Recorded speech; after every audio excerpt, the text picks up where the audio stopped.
দর্শক সরাসরি দেখছেন কালবেলা যুক্ত রয়েছে আমরা শাহবাগ থানা থেকে। গতকালকের যে ঢাবিতে হত্যাকাণ্ড অর্থাৎ চোর সন্দেহে হত্যাকাণ্ডের যে ঘটনা, সেই ঘটনার জের ধরে কিন্তু একজন শিক্ষার্থীকে একটু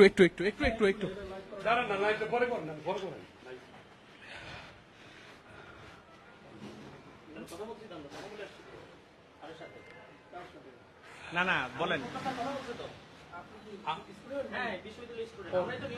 একজনকে আসলে আটক করা হয়েছে। আমরা দেখছি শাহবাগ থানায় তাকে পুলিশের হেফাজতে রাখা হচ্ছে।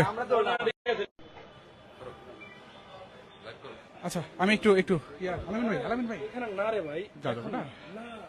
আচ্ছা, ওদেরকে একজনকে আচ্ছা আচ্ছা আচ্ছা একজনকে পাঠান, একজন শিক্ষার্থীকে পাঠান। এই আমি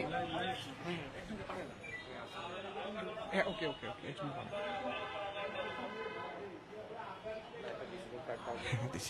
দর্শক, আমরা ঠিক শাহবাগ থানায় আছি। আমরা একজন শিক্ষার্থীর সাথে একটু কথা বলবো। একটু বলেন যে কিভাবে তাকে পেলেন এবং কোন সন্দেহের জেরে তাকে আসলে আটক করা হয়েছে। জি, আমরা গতকাল রাত থেকে খুব শোকস্তব্ধ এবং লজ্জিত যে ঢাকা বিশ্ববিদ্যালয়ের শিক্ষার্থীরা এভাবে একজন মানসিক ভারসাম্যহীন লোককে হত্যা করতে পারে।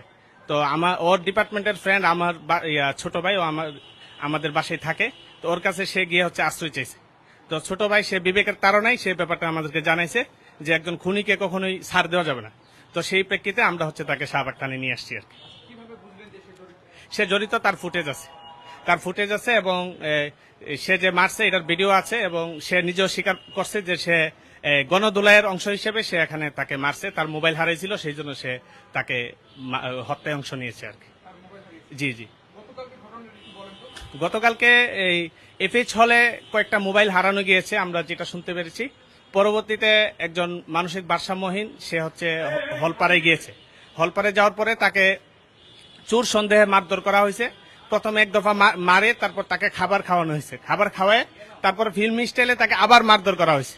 তারপর সে যখন অজ্ঞান হয়ে গেছে, তারপরে তাকে আবার পানি খাওয়ায় যখন সে জ্ঞান ফিরে আসছে, তখন সবাই পৈশাচিকের মতো উল্লাস করে উঠছে যে সে এই জ্ঞান ফিরেছে, সে সুস্থ আছে, তাকে আরো মারা যাবে।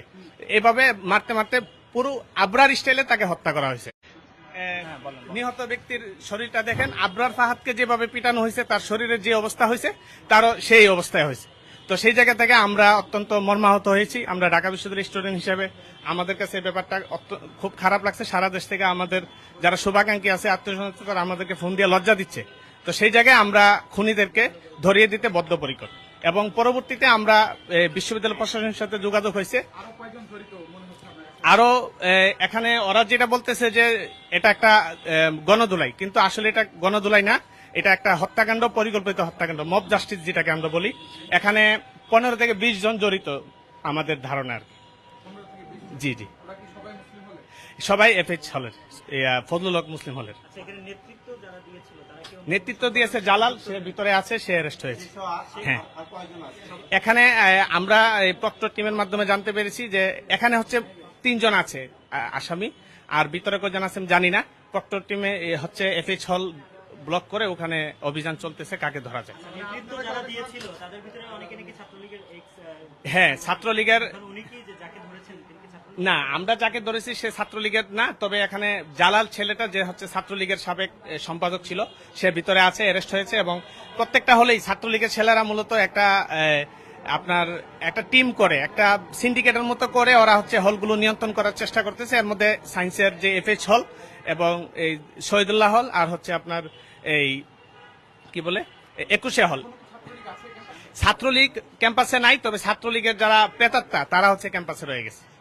এটা কি উদ্দেশ্য প্রণোদিত মনে হচ্ছে কিনা, যে দেশকে অস্থিতিশীল করার জন্য, ক্যাম্পাসকে অস্থিতিশীল করার জন্য এটা কি কোনো চাল হতে পারে কিনা সাধারণ এরকম? হ্যাঁ, যেহেতু আপনার সারা দেশে মব জাস্টিসের মাধ্যমে হত্যাকাণ্ড ঘটানো হচ্ছে। আমরা জানি যে গত পরশুদিন জাহাঙ্গীরনগর বিশ্ববিদ্যালয়ে একটা হত্যাকাণ্ড ঘটানো হয়েছে, মাজার ভাঙ্গা হচ্ছে, বিভিন্ন জায়গায় পরিকল্পিতভাবে হত্যাকাণ্ড হয়েছে। আমরা মনে করি যে এর সাথে এই দেশকে অস্থিতিশীল করা বা ক্যাম্পাসে অস্থিতিশীল করার কোনো পাইতারা চলতে পারে। আমরা প্রশাসনের কাছে অনুরোধ করব তারা যেন এই ব্যাপারটা খুঁজে বের করে নেয়। প্রশাসন যদি প্রশাসনে আমরা শুনেছি প্রশাসনিক কর্মকর্তা নাকি কালকে ওই ঘটনার সাথে ছিল, ওই সময় জি উপস্থিত ছিল। হ্যাঁ, আসলে প্রশাসন কতটুকু এখানে তো নীরব ভূমিকা পালন করেছে, এটা কেন করলো প্রশাসন? এটা প্রশাসনকে জবাবদিহি করতে হবে। আমরা জানি যে এফএইচ হলের যে প্রভোস স্যার আছেন এবং ওখানে হাউস টিউটরও ছিলেন, পরবর্তীতে গিয়ে ওনারা কিছু করতে পারেন নাই।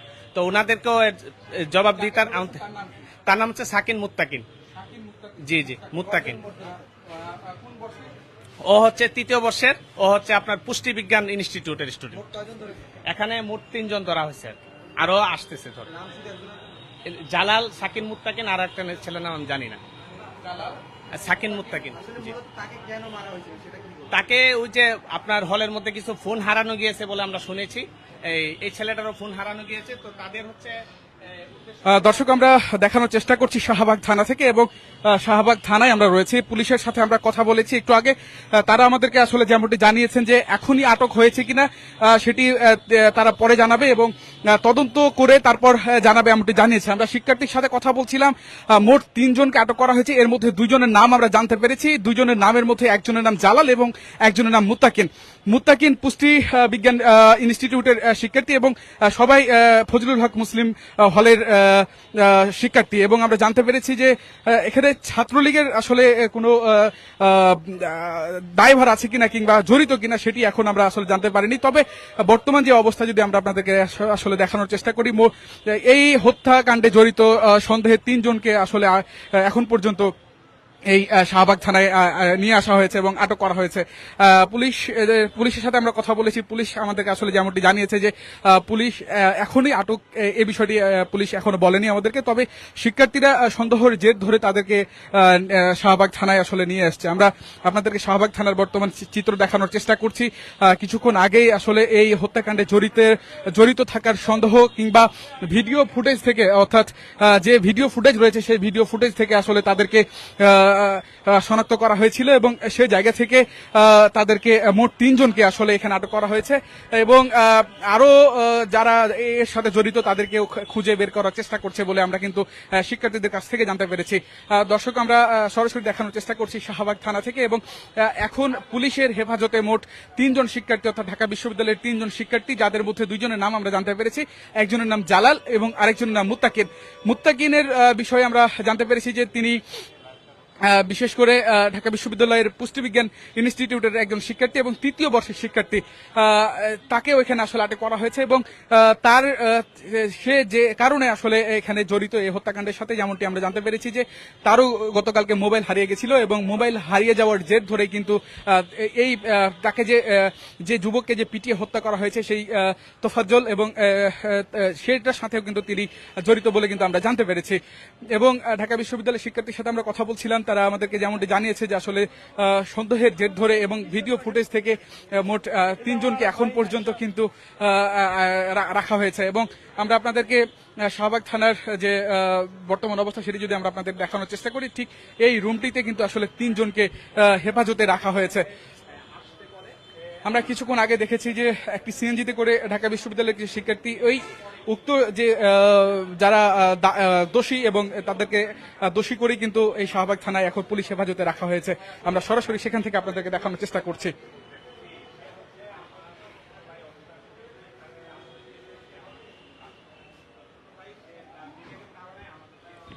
দর্শক, আপনারা জানেন যে গতকাল রাতেই কিন্তু মোবাইল হারিয়ে যাওয়ার একটি ঘটনায় বিশেষ করে ছাত্রদের যে একটি বিষয়, এবং আমরা জানতে পেরেছি যে চোর সন্দেহে একজনকে পিটিয়ে হত্যা করা হয়, এবং সেখানে ছাত্রলীগ জড়িত এই প্রশ্নটিও কিন্তু একবার উঠেছিল যে ছাত্রলীগের ইন্ধন থাকতে পারে। তবে এখন পর্যন্ত আমরা সেই সত্যতা পাইনি। যদি আমরা পাই সেটি আমরা অবশ্যই আপনাদেরকে জানাবো। এবং সেই হত্যাকাণ্ডের জের ধরে কিন্তু 3 জনকে, যারা এই হত্যাকাণ্ডের সাথে জড়িত, তাদেরকে সন্দেহ কিংবা ভিডিও ফুটেজ থেকে তাদের ছবি সংগ্রহের মাধ্যমে কিন্তু ঢাকা বিশ্ববিদ্যালয়ের শিক্ষার্থীরাই, অর্থাৎ ঢাকা বিশ্ববিদ্যালয়ের শিক্ষার্থীরা তাদের মোট 3 জনকে আসলে এখানে আটক করে রাখা হয়েছে, অর্থাৎ পুলিশ হেফাজতে রাখা হয়েছে। এখন তদন্ত হবে, তদন্ত হওয়ার পরই কিন্তু জানা যাবে যে আসলে মূল বিষয়টি কি এবং তারা কেন জড়িত এবং কিভাবে তারা এই হত্যাকাণ্ডের সাথে জড়িত ছিল। তবে আমরা প্রাথমিকভাবে যে বক্তব্য পেয়েছি এবং আমরা জানতে পেরেছি ঢাকা বিশ্ববিদ্যালয়ের শিক্ষার্থীদের কাছ থেকে, তারা আমাদেরকে জানিয়েছে যে বিশেষ করে এই হত্যাকাণ্ডের সাথে এই 3 জন জড়িত। তাদের 2 জনের নাম আমরা জানতে পেরেছি। তার মধ্যে একজন একজনের নাম মুত্তাকিন এবং আরেকজনের নাম জালাল। এবং মুত্তাকিনের বিষয়ে আমরা যতটুকু জানতে পেরেছি তিনি ঢাকা বিশ্ববিদ্যালয়ের তৃতীয় বর্ষের শিক্ষার্থী এবং তিনি পুষ্টিবিজ্ঞান অনুষদের তিনি একজন শিক্ষার্থী, এতটুকু আমরা জানতে পেরেছি এখন পর্যন্ত। এবং আমরা পুলিশের সাথে কথা বলছিলাম, এখানকার একজন এসআই এর সাথে, তিনি আমাদেরকে জানিয়েছে যে এখনই আটক এই বিষয়টি তারা কিন্তু বলেননি, তবে পুলিশ হেফাজতে তাদেরকে নেওয়া হয়েছে। এখন তদন্ত হবে, তদন্ত হওয়ার পরেই কিন্তু পুরো ঘটনাটি আমরা জানতে পারবো। ঠিক এই রুমটিতে কিন্তু তাদেরকে আসলে এখন পর্যন্ত এখানে রাখা হয়েছে, অর্থাৎ পুলিশ পরিদর্শক তদন্ত শাহবাগ থানা, ঢাকা মেট্রোপলিটন পুলিশ, এই রুমটিতে কিন্তু তাদেরকে এখন হেফাজতে রাখা হয়েছে। আমাদের কাছে এই পর্যন্ত তথ্য রয়েছে এবং পরবর্তীতে কি আবার আপডেট হয় আমরা আপনাদেরকে সেটি লাইভের মাধ্যমে অবশ্যই জানাবো। সেই পর্যন্ত আমাদের সঙ্গে থাকুন। আমরা যুক্ত রয়েছি শাহবাগ থানা থেকে। আমরা আরো একটু শোনার চেষ্টা করব। সতর্ক আছি এই ধরনের ঘটনা যেন না ঘটে। ঢাকা বিশ্ববিদ্যালয়ের শিক্ষার্থীরা বরাবরই এই দেশের প্রতিনিধিত্ব করে। দেশের সকল আন্দোলন, স্বাধীনতা সংগ্রাম সবকিছুতে ঢাকা বিশ্ববিদ্যালয়ের শিক্ষার্থীদের অবদান অনেক বেশি। তো ঢাকা বিশ্ববিদ্যালয়ের শিক্ষার্থীরা সবসময় সন্ত্রাস এবং অত্যাচারের বিরুদ্ধে, তারা ছাত্রলীগের সন্ত্রাসের বিরুদ্ধে দাঁড়িয়েছে, তারা স্বৈরাচারী হাসিনার সন্ত্রাসের বিরুদ্ধে দাঁড়িয়েছে। এখন ঢাকা বিশ্ববিদ্যালয়ের শিক্ষার্থীরা সবাই তাদের বিচার চায় এবং যে যেখানে যেভাবে পারতেছে খুনিদেরকে ধরে দেওয়ার চেষ্টা করতেছে। অভিযুক্তদেরকে ধরলেন কিভাবে? অভিযুক্ত হচ্ছে আমার ছোট ভাইয়ের কাছে হেল্প চাইছিল, সে আমাদেরকে এই সন্ধান দিয়েছে যে সে তার কাছে হেল্প চাইছে। তো সে তার বিবেকের তাড়নায় আমাদেরকে সে জানাইছে এবং আমরা তাকে শাহবাগ থানায় নিয়েছি।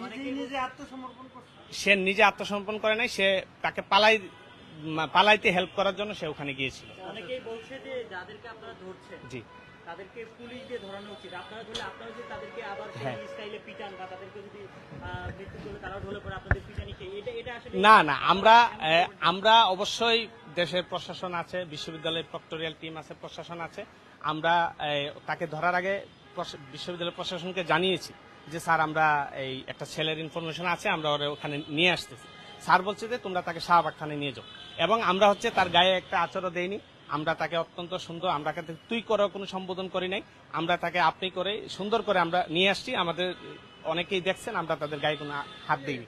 ঠিক আছে। কালকে যখন এই অনাকাঙ্ক্ষিত ঘটনা ঘটছিল সেখানে কিন্তু প্রক্টোরিয়াল বডি বা প্রশাসনের লোকজন, হল প্রশাসন কিন্তু হ্যাঁ। ছিল, জি। তারা কিন্তু সেখানে কোনো বাধা প্রদান করেনি। এটা কেন করেনি? আমরা শুনেছি যে প্রশাসন বাধা প্রদান করতে গিয়েও পারেননি এবং এখানে প্রশাসনের একটা নীরব ভূমিকা ছিল। হয়তোবা হত্যাকাণ্ডের পিছনে তাদের কোনো ইন্ধন ছিল না, কিন্তু তারা হয়তো ভাবতে পারেনি যে এরকম একটা হত্যাকাণ্ড ঘটে যাবে। তো বাধা প্রদান করে পারেনি, এটা কি তাদের ব্যর্থতা না? অবশ্যই ব্যর্থতা। বিশ্ববিদ্যালয়ের প্রশাসন এখন কোনো ক্ষেত্রেই সফলতা দেখাইতে পারেনি এই পর্যন্ত। বিশ্ববিদ্যালয় প্রশাসন সব ক্ষেত্রে ব্যর্থতার পরিচয় দিচ্ছে। বিশ্ববিদ্যালয়ে যে আপনার বিশৃঙ্খলা হচ্ছে, বিশ্ববিদ্যালয়ে কোনো নিয়ম কানুন হচ্ছে না, এটা বিশ্ববিদ্যালয় প্রশাসনের জন্য দায়ী। আমরা ধারণা করি যে 15-20 জনের মতো থাকতে পারে। আর ওরা বলতে চাচ্ছে যে এটা একটা গণদোলাই সবাই মেরে ফেলছে। এখন ওরা ব্যাপারটাকে পুরা হলের শিক্ষার্থীদের কাছে দিয়ে দিতে চাচ্ছে যে হলের সবাই অপরাধী যদি আমরা অপরাধী। কিন্তু আমরা জানতে পেরেছি যে সবাই এখানে ছিল না, কয়েকটা ছেলে ছিল, 15-20 জন। এরা হচ্ছে মূল তাকে হত্যাকাণ্ডের সাথে জড়িত। জি জি, আমার নাম হচ্ছে শরীফউদ্দিন সরকার, আমি আরবি বিভাগের মাস্টার্সে আছি। আমি ঢাকা বিশ্ববিদ্যালয় শেখ মুজিবুর রহমান হল ছাত্র দলের জয়েন্ট সেক্রেটারি। এখন কতজন এখানে তিনজন এখানে 3 জন আটক হয়েছে। মূল আসামি জালাল আটক হয়েছে, ঠিক আছে। আর বাকিদেরকে ধরার জন্য প্রক্টোরিয়াল টিম এবং প্রশাসন অভিযান চালাচ্ছে। দর্শক, আমরা আরেকজন শিক্ষার্থীর সাথে কথা বলছিলাম, তিনি আরবি বিভাগের একজন শিক্ষার্থী এবং আমরা তার কাছ থেকে জানার চেষ্টা করছিলাম আসলে তিনি মূলত এবং তার সাথে যারা আরো ঢাকা বিশ্ববিদ্যালয়ের শিক্ষার্থী রয়েছে তারা এখানে তাদেরকে ধরে নিয়ে আসছেন এবং তারা বিশেষ করে যাদেরকে এখানে আটক করা হয়েছে তারা যেটি বলেছে যে এটি একটি গণধোলাই ছিল এবং গণধোলাইয়ের মাধ্যমে তাদেরকে তাকে হত্যা করা হয়েছে, অর্থাৎ চোর সন্দেহে যে তোফাজ্জল তাকে হত্যা করা হয়েছে। আমরা শাহবাগ থানা থেকে আপনাদেরকে বর্তমান চিত্র দেখানোর চেষ্টা করছি এবং আপনারা জানেন যে গতকালকে যে ঢাকা বিশ্ববিদ্যালয়ে যে হত্যাকাণ্ড ঘটলো সেই হত্যাকাণ্ডের জের ধরে কিন্তু একটি অন্যরকম অবস্থা তৈরি হয়েছে ঢাকা বিশ্ববিদ্যালয়কে ঘিরে। আমরা সকাল থেকেই সেই চিত্রপট আমরা আপনাদেরকে খণ্ড খণ্ড ভাবে দেখানোর চেষ্টা করেছি এবং আমরা মুসলিম হলে গিয়েছিলাম, সেখানে আমরা কথা বলেছি শিক্ষার্থীদের সাথে। তারা আমাদেরকে যেমনটা জানিয়েছে যে এটি আসলেই বহিরাগতরা কেউ না, ঢাকা বিশ্ববিদ্যালয়ের শিক্ষার্থীরা এই হত্যাকাণ্ডের সাথে জড়িত এবং পিটিয়ে যে হত্যাকাণ্ড ঘটানো হয়েছে সেই চিত্র ফুটেজও ভাইরাল হয়েছে, সেটিও হয়তো আপনারা দেখেছেন। এবং সেই জায়গা থেকে আমরা যদি আপনাদেরকে বলি, আমরা শিক্ষার্থীদের সাথে কথা বলেছি এবং এখন তদন্ত স্বার্থে কিন্তু বিষয়টি জানা যাবে যে এরা কতটুকু জড়িত। এক পুলিশের সাথে কথা বলেছি, তারা আমাদেরকে বলেছে যে এখনই তারা আটক বিষয়টি সেটি বলবে না, তবে তাদেরকে পুলিশের হেফাজতে নিয়ে আসা হয়েছে এবং রাখা হয়েছে। আমরা সেটি আপনাদেরকে দেখানোর চেষ্টা করছি।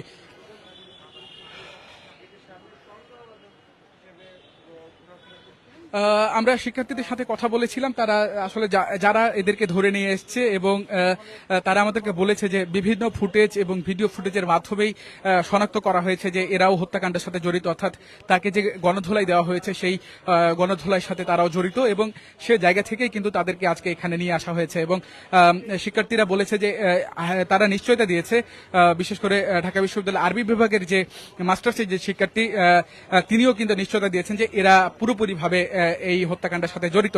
এবং গতকাল তিনি আরেকটি অভিযোগ করেছেন, সেটি আমরা আপনাদেরকে আরেকটু বলতে চাই। বিশেষ করে প্রক্টর টিম অর্থাৎ প্রক্টোরিয়াল টিম যখন ঢাকা বিশ্ববিদ্যালয়ে যায়, গতকাল যখন এই ঘটনাটি ঘটে, আমরা আনুমানিক সময় পেয়েছি 9:45 কিংবা 10টা নাগাদ। তখন যখন বিশেষ করে প্রক্টোরিয়াল টিম সেখানে যায় তখন তাদেরকে ফেরত পাঠিয়ে দেওয়া হয়, এমনটি অভিযোগ কিন্তু আমরা পেয়েছি। এরপরে 11টা কিংবা 11:30 নাগাদ আবার প্রক্টোরিয়াল টিম যায় এবং তাকে সেখান থেকে বের করা হয়, অর্থাৎ তোফাজ্জলকে সেখান থেকে বের করে শাহবাগ কিংবা ঢাকা মেডিকেলে নিয়ে যায় এবং ঢাকা মেডিকেল থেকে তাকে মৃত্যু ঘোষণা করা হয়। এবং আমরা আপনাদেরকে দেখানোর চেষ্টা করছি শাহবাগ থানা থেকে বর্তমান চিত্র। আমরা আবারও আপনাদের সাথে যুক্ত হব এবং আপনাদেরকে বর্তমান যে পরিস্থিতি সেটি আমরা আপনাদেরকে দেখানোর চেষ্টা করব। সেই পর্যন্ত আমাদের সঙ্গে থাকুন এবং আপনাদের যদি কোনো মতামত থাকে যে ঢাকা বিশ্ববিদ্যালয়ের মতো একটি বিশ্ববিদ্যালয় যেখানে বাংলাদেশের একটি সর্ববৃহৎ বিদ্যাপীঠ, সেই বিদ্যাপীঠে যখন একটি এরকম ঘটনা ঘটে সেই বিষয় নিয়ে আপনাদের কোনো যদি মতামত থাকে সেটি আমাদের কমেন্ট বক্সে জানাতে পারেন। এবং এই হত্যাকাণ্ডের ঘটনায় আপনাদের কি মতামত, সেই গুরুত্বপূর্ণ মতামতও কিন্তু আমাদের কমেন্ট বক্সে জানাতে পারেন। সেই পর্যন্ত আমাদের সঙ্গে থাকুন, কালবেলার সঙ্গে থাকুন। আমরা আবারও আপনাদের সাথে যুক্ত হব। এতক্ষণ আপনাদের সঙ্গে আমি ছিলাম ইসমু আহমেদ।